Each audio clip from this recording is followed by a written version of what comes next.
Hello साथियों, नमस्कार। स्वागत है एक बार फिर आपके अपने YouTube चैनल एजुकेशनल फैक्ट 2.0 पर। साथियों, आज आपको पता है कि आज विशाल महासम्मेलन उज्जैन की नगरी पर शर्मा पार्क में संपादित हुआ और वहां पे किस प्रकार की वार्ता हुई, क्या हुआ और किस प्रकार से संबोधन मिले हैं मजदूर संघ के माध्यम से। आइए उसका पूरा वीडियो विस्तार से सुनते हैं। सर्वप्रथम मैं भगवान विश्वकर्मा के चरणों में नमन करते हुए श्रद्धेय दत्तोपंत ठेंगड़ी जी ने 1955 में जिस विचार और श्रमिक क्षेत्र की इसी आधार पर चलते हुए जब 1955 में स्थापना हुई थी, स्थापना के समय में ही इस श्रम जगत की, कर्मचारी जगत की जब परिस्थितियों का श्रद्धेय दत्तोपंत ठेंगड़ी जी ने की स्थापना हुई, उसके पहले जो उद्योगों का विनाश हुआ है वो श्रमिक संगठनों के कार्यशैली के कारण हुआ। और उसमें दो चीजें हमारे सामने आती हैं कि उद्योगों के विनाश के कारण श्रमिक जगत का, श्रमिकों को जो रोजगार के जो अवसर मिलते हैं उनसे भी श्रमिक वंचित रहे और उन रोजगार के माध्यम से जो जीवन यापन, घर चलने का जो विषय होता है वो भी कहीं ना कहीं एक समस्या के रूप में खड़ा हुआ। और आज जो परिस्थिति मैं समझता हूँ कि 1947 में भारत आजाद हुआ है, अगर ठीक से उस श्रम जगत की समीक्षा करते हुए ठीक से नीति बनती तो मैं समझता हूं भारत आज दूसरी स्थिति में होता। लेकिन यही बात कहते हुए भी मुझे गर्व का अनुभूति होती है कि जिस भारतीय मजदूर संघ की 1955 में स्थापना हुई, लक्ष्य था कि अपने राजनीतिक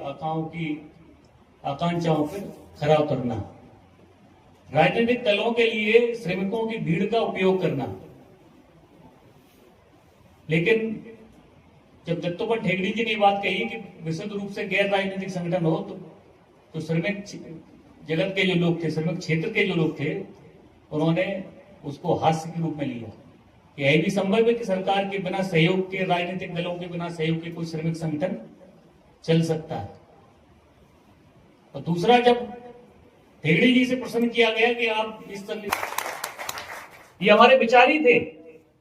ये हमारे सिद्धांती थे जिन्होंने इस सफर में 1989 में हमको प्रथम क्रमांक का बनाया।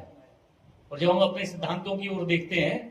तो पहला जो सिद्धांत मैंने आपको कहा कि गैर राजनीतिक संगठन हो, केवल श्रमिकों के लिए चलने वाला संगठन हो, श्रमिकों के माध्यम से चलने वाला संगठन हो। दूसरा ये सिद्धांत उन्होंने कहा कि सरकारों से संबंध हमारा कैसा रहे, जब गैर राजनीतिक रहेंगे लेकिन सरकारों से तो संबंध रखना पड़ेगा, तो सरकारों से हमारा संबंध रहे, सरकारों के साथ संबंध रहे। और वर्तमान में, भूत में भी हम देखते हैं कि जो भी श्रमिकों के जगत में जो आंदोलन हो रहे हैं, वास्तविक जो आंदोलन हो रहे हैं, जो केवल एक ही उद्देश्य के साथ आंदोलन हो रहे हैं कि श्रमिकों का हित हो, श्रमिकों का जो शोषण उस क्षेत्र में हो रहा है उसकी समाप्ति की जाए, इस रूप में अगर कोई आंदोलन हो रहे हैं तो मुझे कहते हुए कोई संकोच नहीं है, पूरे भारतवर्ष में भारतीय मजदूर संघ के ही नेतृत्व में हो रहे हैं।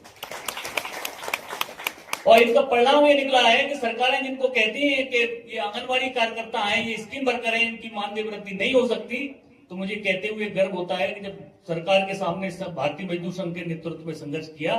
तो जिन आंगनबाड़ी कार्यकर्ताओं को 1000, 2000, 500 ऐसे मानदेय थे, तो आज 13,000 मानदेय है, प्रति वर्ष 1,000 की वृद्धि है। लेकिन इससे भी भारतीय मजदूर संघ संतुष्ट नहीं है। भारतीय मजदूर संघ का मानना है कि लिविंग वेजेस मिले,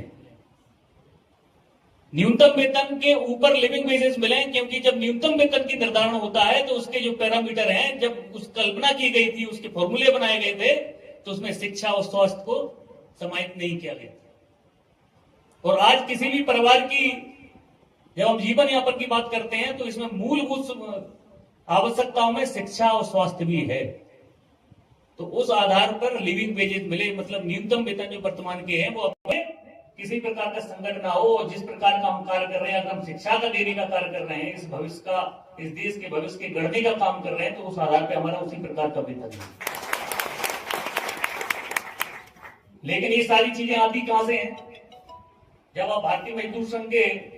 संपर्क में ठीक से आएंगे तो आपको ध्यान में आएगा कि इस सारी चीजों की जड़ों में कोई ना कोई विषय है, कोई ना कोई सरकार की नीति है। तो इसके